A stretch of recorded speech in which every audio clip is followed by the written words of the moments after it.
Тампонский Эвенский национальный наследник расположен в 300 километрах от райцентра поселка Хандга. Это самое отдаленное поселение Тампонского района с населением свыше 700 человек. Основная отрасль хозяйствования – оленеводство, которым занимаются сельскохозяйственный производственный комплекс «Фактория Тампо», кочевые родовые общины имени Петра Погадаева, Михаила Лебедева, Гаврила Голикова и родовая община Кукан. Тополинская средняя школа – единственное образовательное учреждение в Тампонском улусе, где большинство учащихся – дети оленеводов, которые ведут кочевой образ жизни в горах Верхояния. Сегодня в селе Тополиное одна из самых актуальных проблем – выезд детей в оленеводческие стада в летний период. Ребятишки уже в марте-апреле выезжают с родителями в стойбище, а возвращаются в октябре, когда станут реки. Самое ближайшее стадо находится в 150 километрах от села, а отдаленное – в 600 километрах. Маршрут пролегает через бурные горные реки Тампо, Адычи, Бараи, Брынгаде. В период распутицы их не проехать ни на оленях, ни транспортом.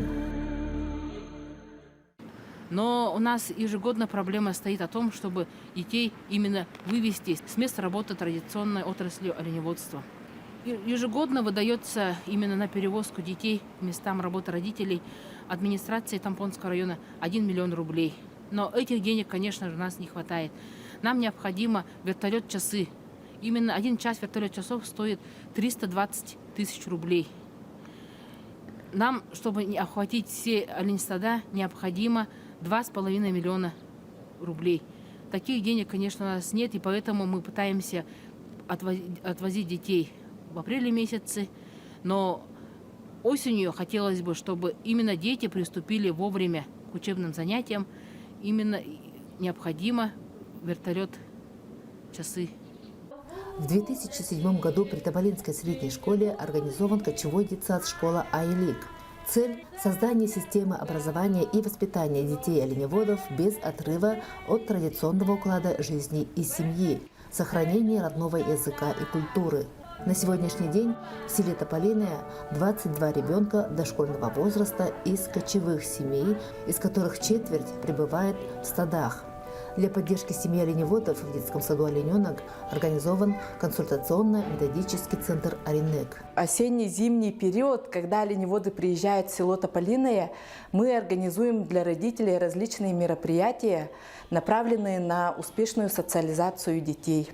Весной перед отъездом в стада мы раздаем детям и родителям домашние задания с методическими пособиями, которые они должны сдать по приезду. Также родители могут обратиться с волнующими их вопросами к нашим педагогам. В самой средней школе, где учатся до 40 детей-оленеводов, созданы все условия для обучения. С начальных классов учащиеся изучают эвенский язык. Многие пособия и учебники написаны самими преподавателями этой школы. Несмотря на удаленность села, здешние школьники не отстают от городских. И на уроках активно используют современные цифровые технологии, в том числе интерактивные доски. Среди любимых предметов девчонки и мальчишки называют окружающий мир, физкультуру и математику. Особенно с тех пор, как появился урок ментальной арифметики. Оксана Семеновна Давлетова – учитель английского языка с 25-летним стажем работы. Но вот уже год она преподает ментальную арифметику в Тополинской средней школе. Будучи на пенсии, Оксана Семеновна как-то увидела передачу про ментальную арифметику. Ей очень запала в душу идея такого увлекательного обучения. Она захотела сама развиваться в этом направлении и поделиться своими знаниями с детьми. Да так, что с младшей дочерью поехала в Казахстан и, отучившись на курсах, стала тренером ментальной арифметики. Плюс 9, плюс 6. Ответ. Ответ 15. Молодец. У меня не было такой площадки, где можно было постоянно заниматься этой ментальной арифметикой, чтобы обучать детей. Поэтому я ездила по нашей прекрасной республике и учила как бы курсами, да, детей. А так внутри у меня была мечта как бы детей учить ментальной арифметике как предмет. И я очень благодарна директору Марфе Афанасьевне, учебному завучу Марии Николаевне за то, что мне предоставили такую возможность, чтобы я могла здесь обучать детей ментальной арифметике. И в последующем очень надеюсь получить результат от своей работы. Преподаватель считает, что ментальная арифметика – очень ненужный школьный предмет, который улучшает память, внимание, мышление и воображение. Ведь ментальная арифметика – это способ развития детского интеллекта с помощью быстрого счета в уме. Обычная математика, она учит умножению, делению, сложению, вычитанию. Ментальная математика, она как бы вырабатывает рефлекс на любых задачах. Любую задачу можно решить очень быстро, если учиться ментальной математике. И вообще не только математике, и во всех других предметах можно потянуться с помощью ментальной математики. Итак, ментальная арифметика мне нравится тем, что можно же на костях, можно, к примеру, на костях интереснее более, чем просто на бумаге. Потому что на бумаге это просто, можно сразу дать ответ.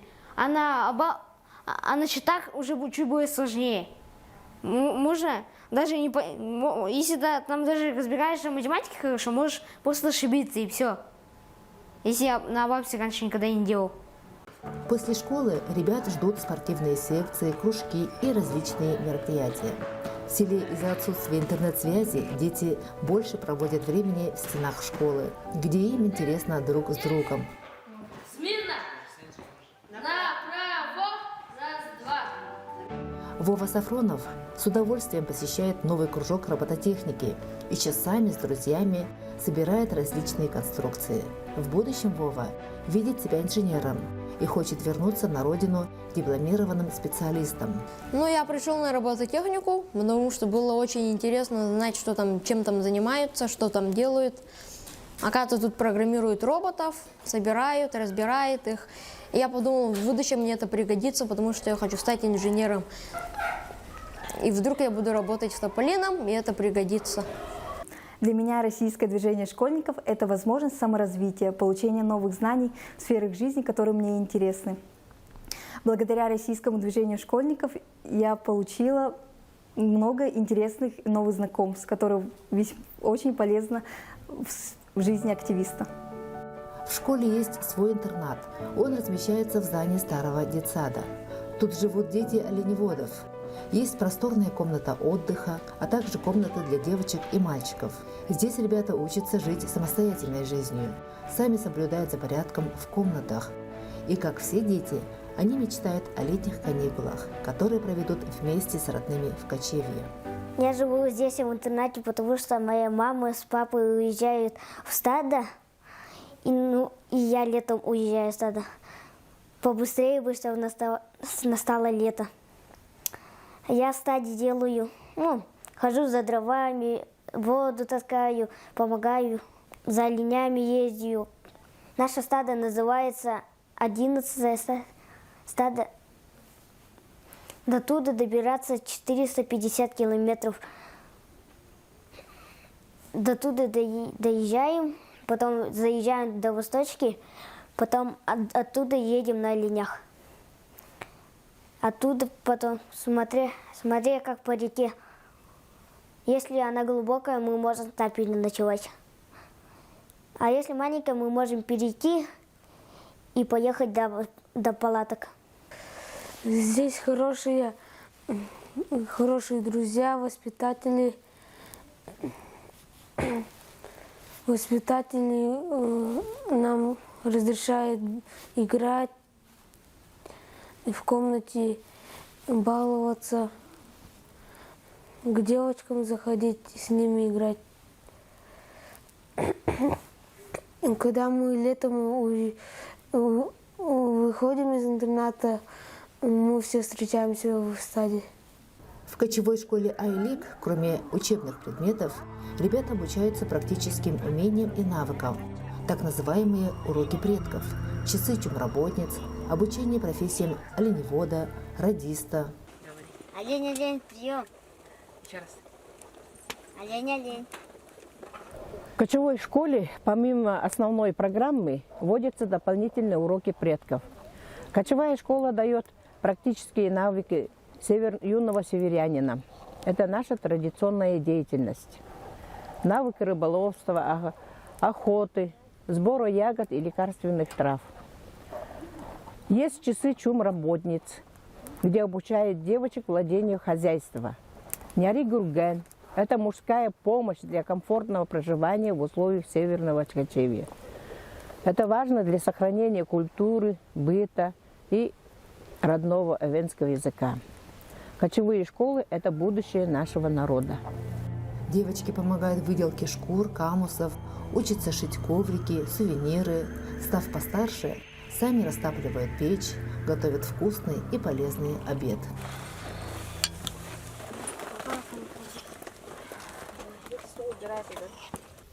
Мне нравится учиться в кочевой школе, потому что мама и папа рядом. Мама моя чум-работница, и мне нравится ей помогать, помогать посуду мыть, полы мыть.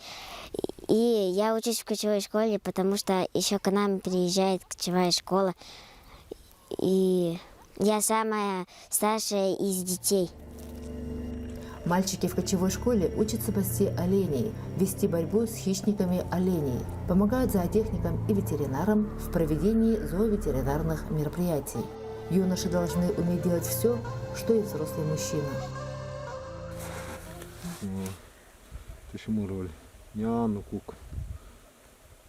Мы находимся на реке Тампо. Сегодня минус 40 градусов. Но несмотря на это, мы провели урок по рыболовству. Здесь водится рыба хариус, ленок. Юный северянин не только должен пасти оленей, но и охотиться и рыбачить, чтобы прокормить свою семью. Так как проблема выезда постоянная и для ее решения необходимы значительные материальные ресурсы, то часть семей оленеводов оседает в селе, отказываясь от любимой работы до окончания детьми школы. А это уже угроза отрыва семей от традиционного занятия оленеводства. Забывается родной язык, традиции эвенского народа. Администрация района, управление образования, местная администрация, а также СПК «Фактория Тампо» и общины не в состоянии оплачивать вертолеты-часы для организованного вывоза детей-оленеводов. В последние годы в селе Тополиное идет снижение интереса к профессии оленевода, считавшейся до недавнего времени династической. Тополинские оленеводы переживают трудные времена. Это нехватка кадров, так как молодежь не хочет идти в оленеводство. Кочевая школа – связующее звено между детьми и родителями, значение которой можно будет оценить через десятилетия. Какой жизненный путь выберут нынешние школьники? Останется ли у них интерес к традиционному занятию родителей? Желание следовать обычаям предков? Все это нужно решать сегодня.